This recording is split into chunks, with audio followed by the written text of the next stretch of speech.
Hey, you're back with the Get Out Deck Guy. I'm the old Get Out Deck Guy, Steve Rode, and there is the new Get Out Deck Guy. I can't figure out which side you're on. I'm right here. Love you latte. One side or the other. Love you, latte. Love you latte. Here's the new Get Out Deck Guy, Damon Day. Before I forget, because I have forgotten in the past, you can reach out and touch Damon at Hey, family show. Hey, I'm going to cut this into shorts later, so we're going to. You can touch Damon in the shorts if you want. Damon Day, DAMONDAY.com, DamonDay.com. You are the Fonz. You have jumped the shark. But I love you latte. All right, so this podcast, and maybe we'll even turn this into a video podcast. We'll get extra special. Podcast, well, the love you latte is not going to make sense unless it's a video. Well, dude, a lot of things we say don't make sense. So we're like, what's he talking about? Love you latte. Yeah. Just for those on the podcast, it says love you latte on my coffee cup. Yeah. There you go. So today we're talking about a burning issue that has got you hopping mad at times over the years.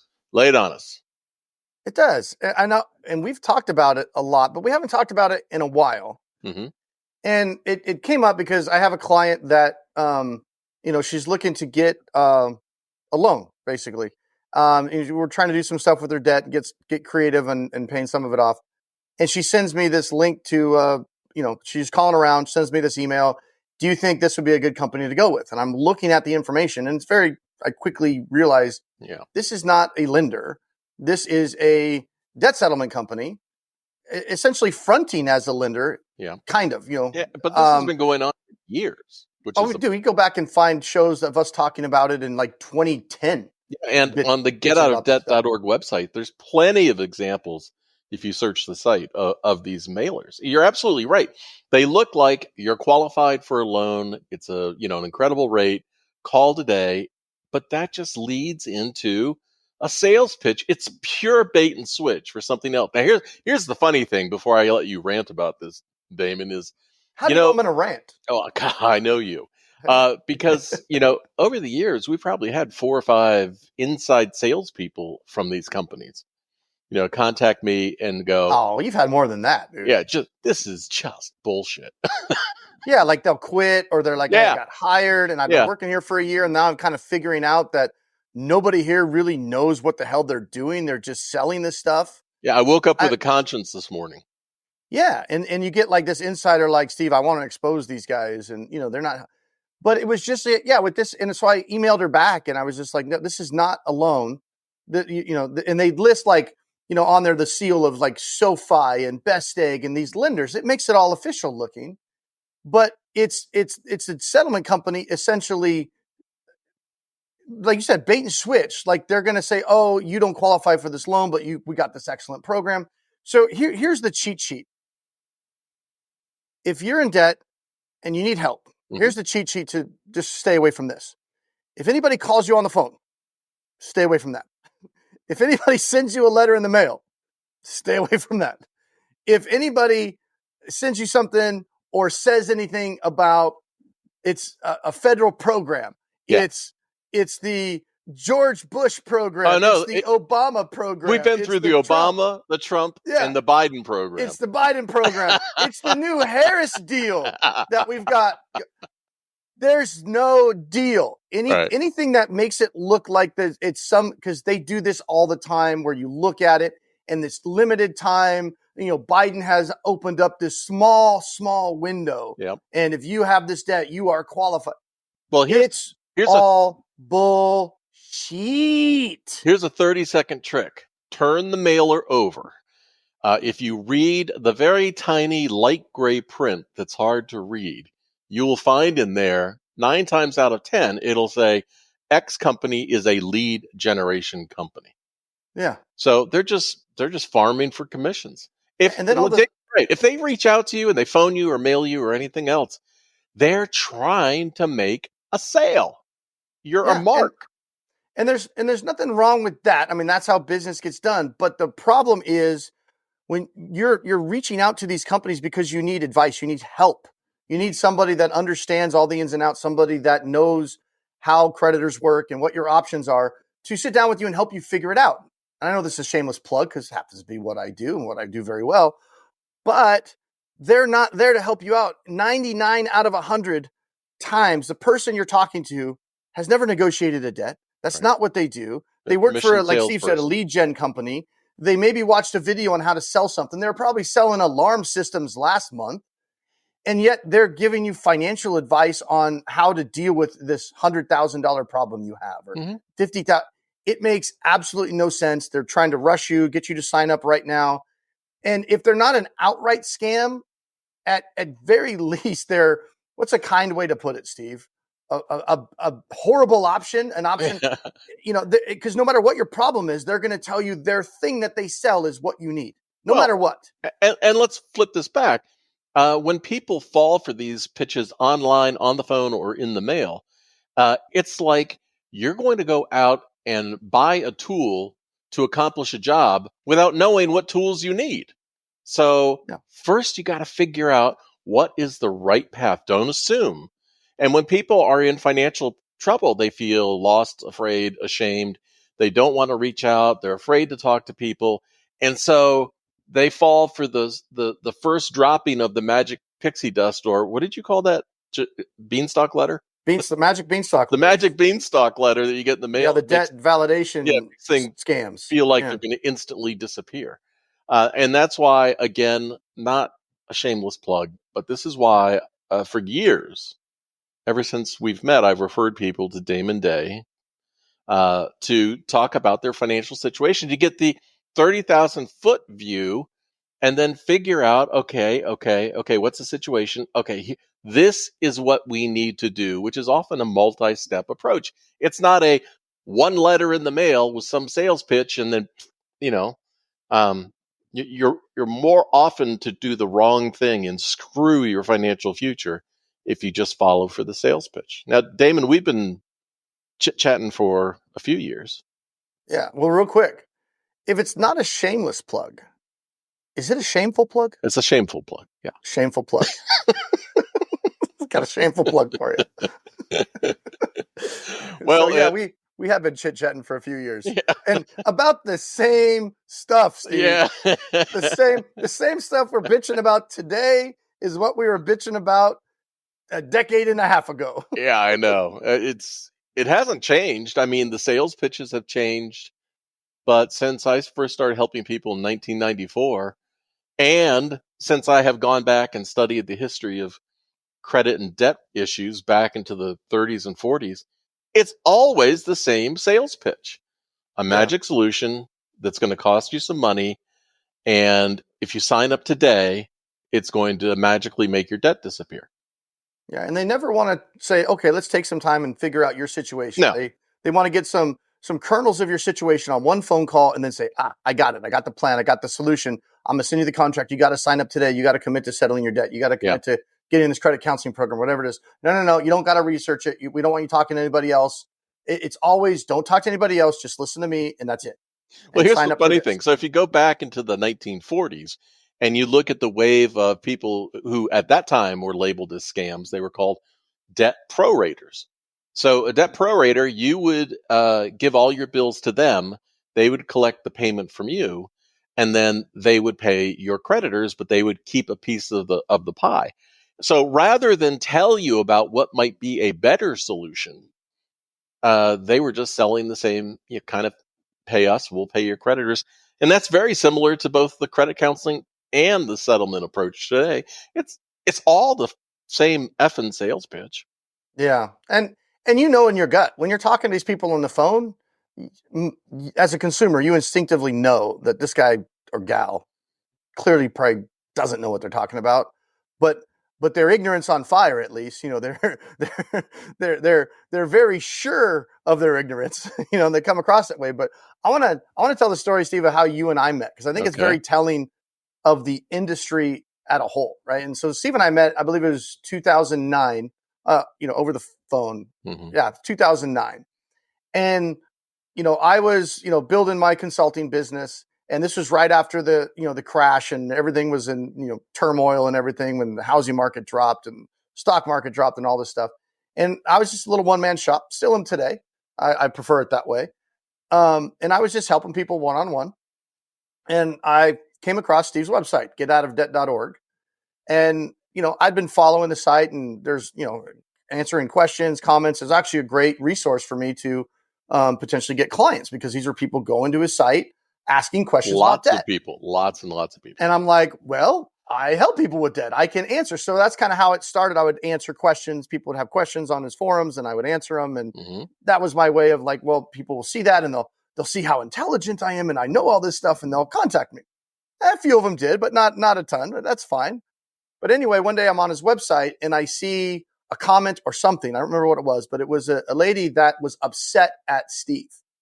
And she was upset at Steve. Now, remember, Steve's not endorsing anybody on his website. He just, talks about debt issues, right? Yeah, and I wasn't selling anything either. So, but the perception was, back in those days, Steve had Google ads on his website. He's a writer. He has to generate income. So you put Google ads, and then Google chooses. Right. I had no control over the advertisers that are going on there based on the category. You write about debt, you're obviously going to have debt relief ads on your site. Steve didn't endorse them. Anyway, so she had clicked on an ad at some point and signed up in that company and did not have a good experience. So she was coming back to the website to let Steve know that she did not have a good experience, and she was not happy with Steve. And so I took that, and I don't remember how I did it, but I tracked. We had some mutual acquaintances in the industry, so I was able to get your phone number. I called you up cold, like you didn't know me. You didn't know me from Adam. I didn't know you. I just called you up and introduced myself, and hey, Steve, this is who I am. This is what I do. We chatted for a few minutes, and I said, and then I gave you my famous sales pitch, which was basically, look, I can't afford to really pay you a lot of money for referrals, and I know you make money, and all these companies make money by people go to your website. You spend a lot of time and effort and money generating this website, and people go to it. It's valuable, but these debt settlement companies charge a lot more money. They work on volume. They can pay a lot more money for a client than I can. So I can't really match probably the revenue that you're making, from the site and from these different referrals that you do through these Google ads. But here's my big pitch. What I can promise is you won't get an email like this, right? And you're like, that's interesting. Let me think about it. And then within a few days, you had called me back, or we got back in touch, and you're like, hey, I checked around and, inquired about you, and, you seem to be legit from the people I've talked to. Yeah. So you basically like, sure, let's give it a try. It sounds like this is the right thing for consumers. So let's try it out. I don't think you paid me back anything back then. No, you referred me people for years, dude. And then well, that's because they got good care. Yeah, and then when things started growing for me, I was like, okay, now I can afford it now. Yeah, and I could start kicking you down for this, and I figured out how to do it, and how to because my first idea, it was all about look, just call me for a consultation, and I would charge like $250 for a consult or whatever it was, and while it was a great service, it just wasn't a sustainable business model. So I had to modify the business a bit to provide some actual, I call it actual services. Not that advice is not a service, but it was just, I was competing against people that would think, well, all he's giving me is advice, and I've already figured it out because I've done the research. Like that was the thing. I was. How do I phrase this delicately? People don't know what they don't know. All right, absolutely. Right, and oftentimes consumers think they know the right answer, and I want to be delicate with it, and it's not the right answer. That's not the right answer. No. So, but that was a problem that I was trying to solve, which was, how do I convince people initially, before they even talk to me, that you might not know, you don't know what you don't know, and they might think, well, this guy's offering a free consultation, and I don't want to pay for a consultation. Why should I do that? I get a consultation for free. And I want to clarify something, just in case anybody is confused. Damon doesn't pay me now. So I'm here out of the goodness of my heart and trying to help as many people as possible. So, well, you're retired, Steve. I am. I've been working on my Old Guy Insights YouTube channel. That's taken me away from doing debt stuff, because, I mean, when it comes to the debt stuff, it's an endless loop. It's almost, the same thing. It's Groundhog Day at times, but everybody's situation is different. That's what makes it unique. And this is why people need to talk to someone knowledgeable, not a salesperson. Yeah. And that's that letter, not that haven't seen a million letters like that my client sent me over, but it just, I don't know. When you see the same thing over and over, it's never changing. It's like, we need to do another podcast about this because, Yeah. and of course I seem super cynical. If you get something in the mail, it's a sham. Well, if you but get a phone call, it's a sham. you know why it's never changing.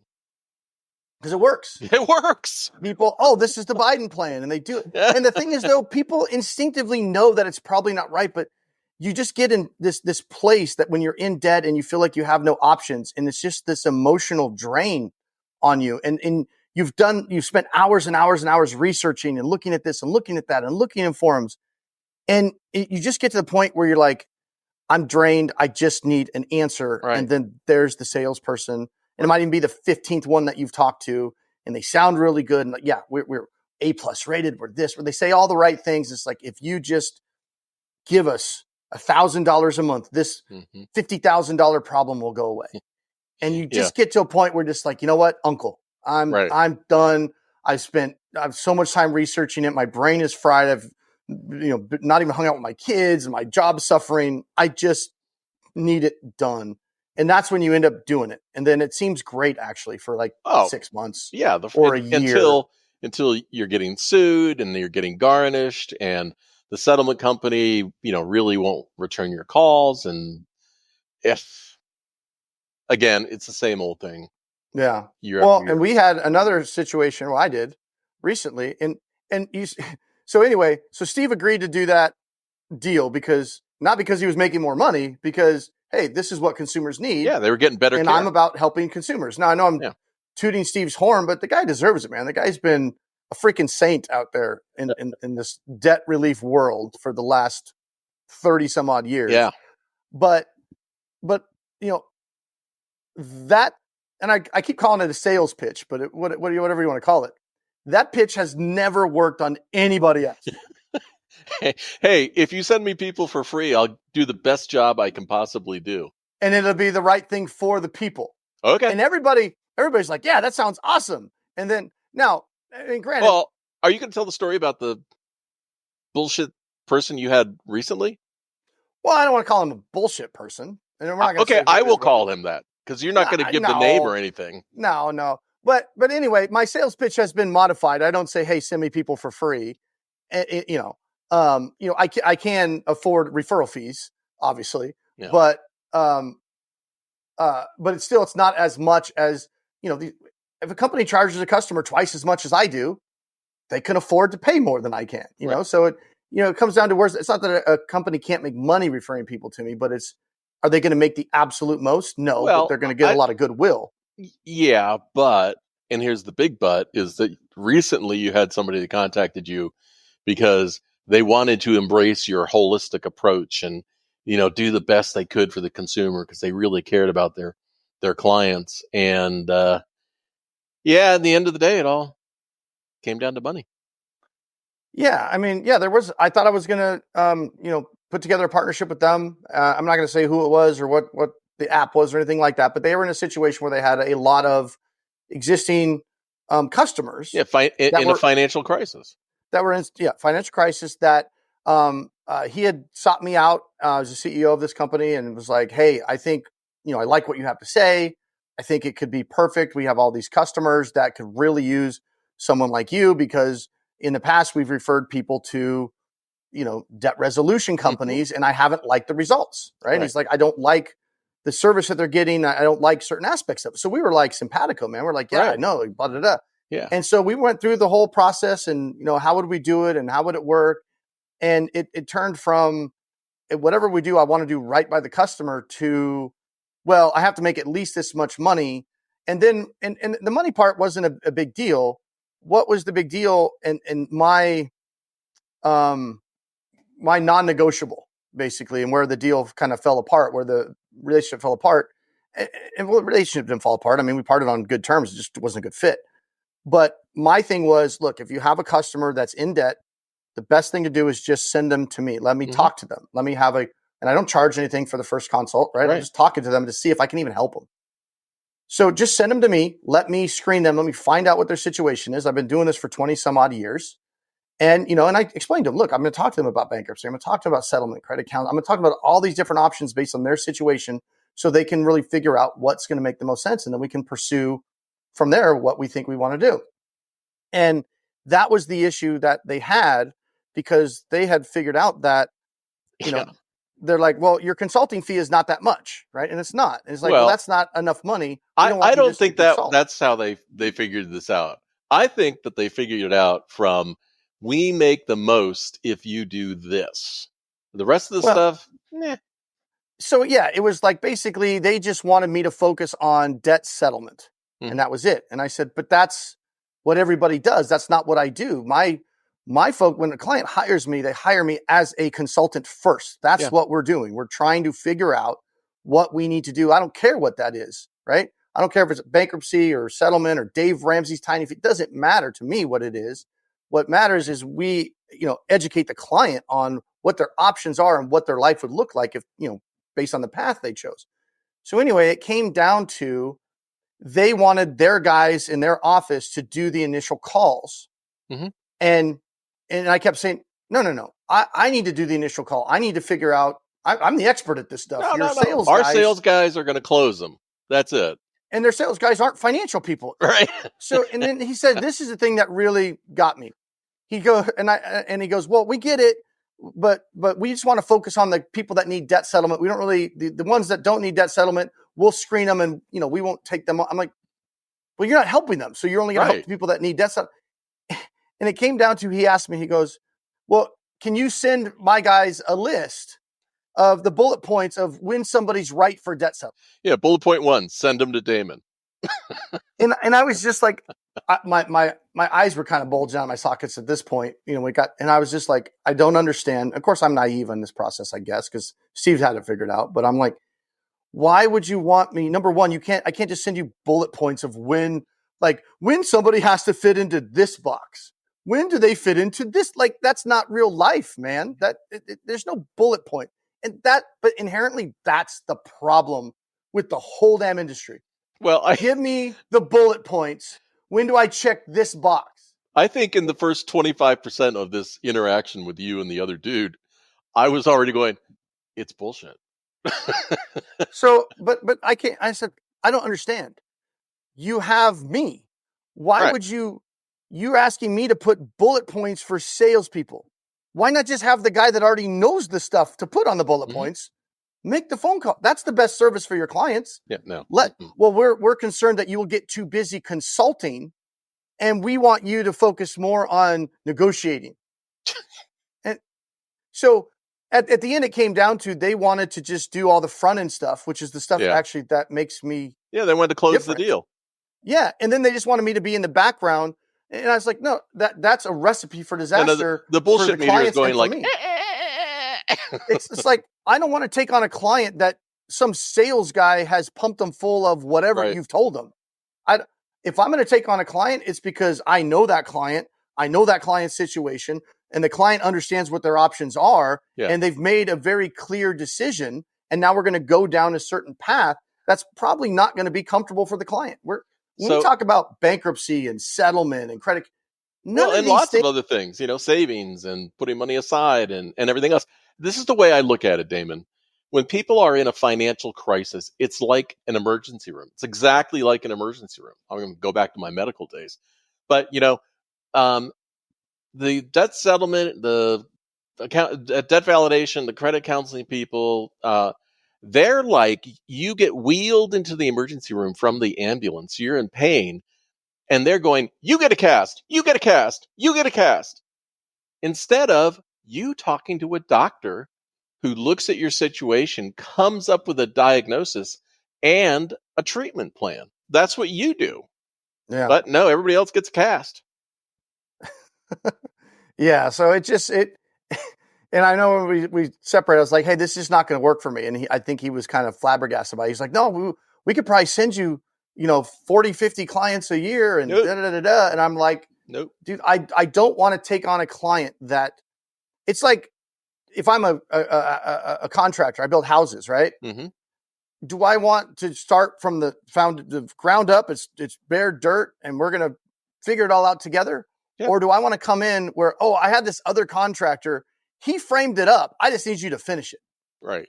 I don't know what problems are in that frame job. Right. That may come out later, right? And I don't want to warranty that frame job. It's the same thing here. I want to start, and it doesn't make any sense for the client. It makes sense for the company. They're going to make a lot more money. They're going to maintain control, and I get that. But to me, that looked like it was just a train wreck happened, and I didn't want to be any part of it. But at the end of the day, it came down to they would make more money if they did it this way, and Right. he wasn't even making the argument that it was better. No, he abandoned that like after the second or third call. So but that's kind of how it is out there, right? I mean, it's about making money. And I'm not saying everybody out there is out just to rip you off, but most of them are.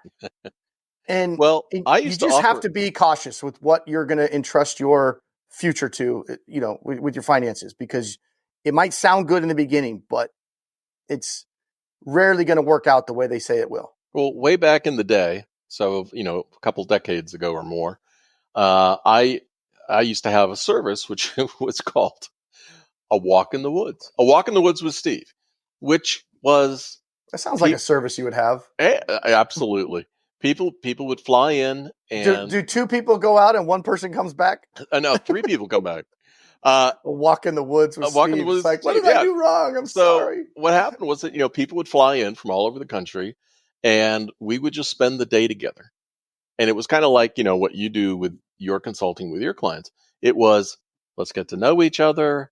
Let's develop a relationship. Let me understand what the situation is. Let's kind of gently go through the situations. Let's go to lunch. And then by the afternoon, we've had a lot of education, breaking down assumptions, working out a solution, and then they went home happy. But, that's a whole lot different than I got some BS letter in the mail trying to pitch me something, and now a commissioned salesperson wants to close me. You either care about people or you don't. Yeah. Yeah. So anyway, that set me off last week, but yeah, going back to, of all these years, Steve, since like 2009, nobody else has really been like, hey, you're doing right by the consumer. I know we'll make a little bit less because you're not charging the consumers as much, but that's okay. It's more important. I get making money. Yeah, we got to make money. It's a business. You got to make money, but can we make money doing it the right way? And at the end of the day, a lot of people have said, yes, that's great. But when it came down to the actual numbers, like, well, what if we can just tweak this? What if we can just take out the part that really makes what you do awesome and get rid of that? Yeah. And just focus on, hey, can they pay us a whole bunch of money to go negotiate their debt? My number one rule in life is don't be a dick.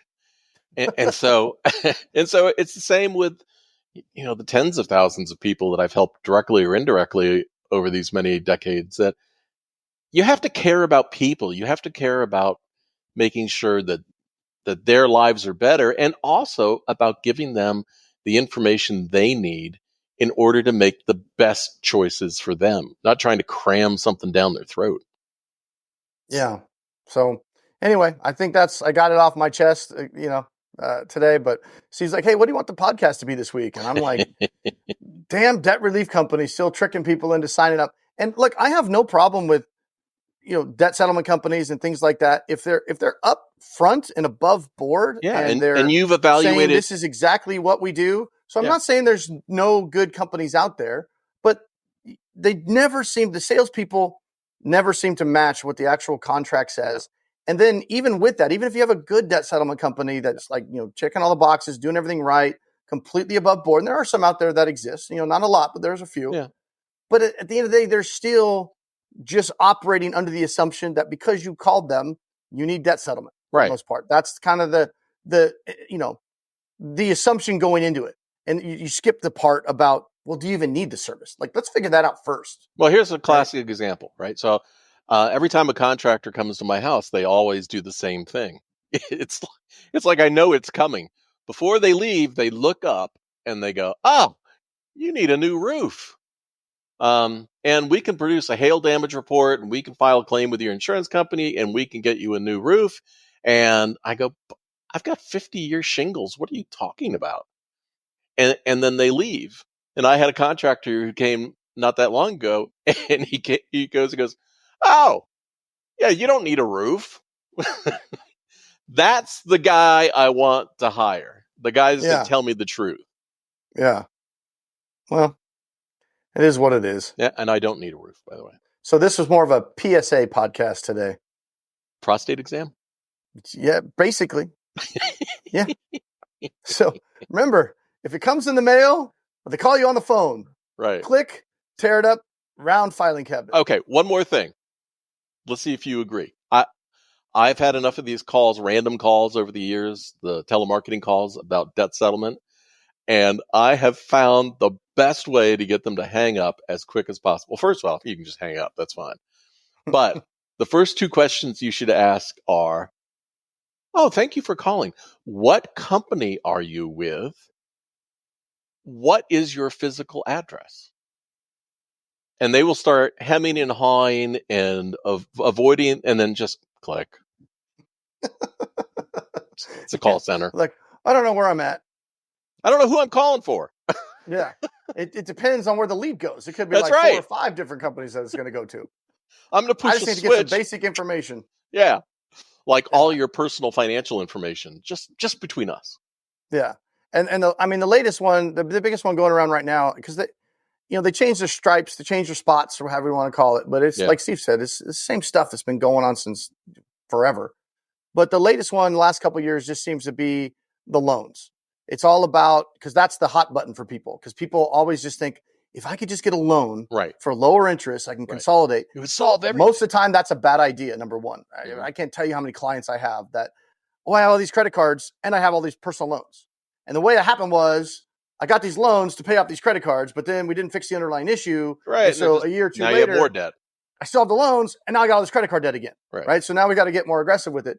But that's the hot button issue is, I'll give you a loan.